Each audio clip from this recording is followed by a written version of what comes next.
Ngayong araw nga pala, ipapalagyan natin ng panibagong tint itong sasakyan nating si Angel. Magpapaceramic coating din pala ako para bumalik ang dating itong kintab. So paano guys? Tara!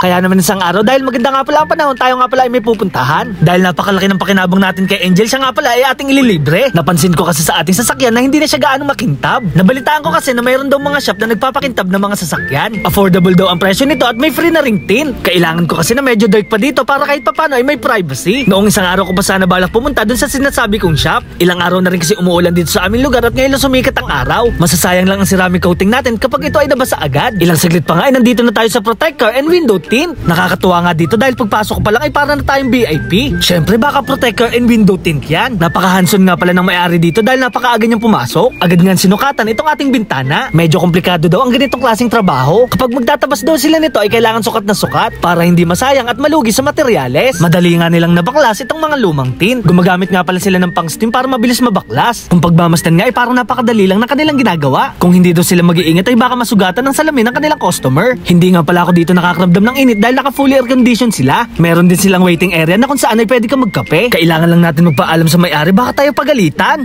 Char! Sir, kape po. Libre po ang kape. Libre ba kape dito? Yes, sir. Yun.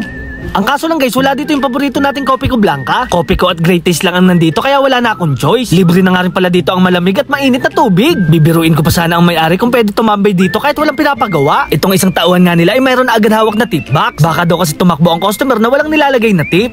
Char. Meron nga pala silang isang tauhan na nagpapakitang gilas. May nakapagsabi kasi sa akin na kumikilos lang to kapag nandyan ang boss. Sa wakas nga ay matatapos na itong ating unang session. Itong windshield na lang kasi ang kulang at lalakad na. Naglalagay nga pala sila nito sa mga switch ng bintana. 5 araw daw kasi ito bago gamitin. Sa wakas nga ay natapos na rin ang ating pagpapatin. Meron na nga pala tayong privacy kapag nagdadrive. For safety na rin kasi ang purpose nito. Ang sunod naman ay magka-carwash sila ng ating sasakyan. Kailangan daw itong maging malinis bago i-ceramic coating. Tinatanggal din nila ang mga natuyong ipot o mantsa. May mga chemical din silang ginagamit para matanggal ang acid rain. Pagkatuyo nga ng ating sasakyan, agad na sila naglapat ng buffing. Nagpapakintab naman to at nagtatanggal ng dumi sa ating pintura. May mga special na product nga pala silang nilalagay. Nakita ko naman sa kanilang orasan na malapit na magtanghalian. Syempre guys, para hindi nakakahiya sa kanila, sinagot ko na ang kanilang lunch. Itlog nga pala to na may malaking liempo. Kaya naman guys, food trip na naman ang ating mga kaibigan. Inaya ko pa nga itong masipag nila kasamahan. Buong akala ko nga ay masipag lang to kapag may boss. Char. Kaya naman guys, uwi muna tayo sa bahay. Ako nga pala ay nag-commute lang at sumakay sa minibus. Matagal-tagal na rin pala akong hindi nagko-commute. Kaya naman yung ngiti ko pagbaba ng bus ay hindi na maalis. Kinahaponan naman ay babalik na tayo sa protector and window tint. So paano guys? Tara! Ibang-iba talaga kapag nakamotor dahil mabilis tayo makakarating sa ating paroroonan. Wala pa sigurong ilang minuto ay nakarating na tayo dito sa shop. Grabe guys, eto na nga pala ngayon si Angel. Nagmukha na nga pala siyang bagong-bago at kakalabas lang ng kasa. Yung umalis nga pala ako ay hindi ko na alam kung ano pang ibang nilagay dito. Napaka-flawless nga pala ng kanyang harap at giliran. Sa palagay ko nga ay sulit na sulit dito ang ating binayad. Kitang-kita nyo naman ang resulta dahil pwede na kayong magsalamin. Sa mga nagtatanong dyan kung saan nga pala tayo nagpagawa, ito nga pala ang kanilang complete address. At para hindi naman kayo maligaw ay pwede na kayong gumamit ng Waze. Nagpapasalamat nga pala ako kay Boss Joby Hoxon at sa Protector Window Tint. Maraming salamat din pala sa panonood. Paalam! Yeah!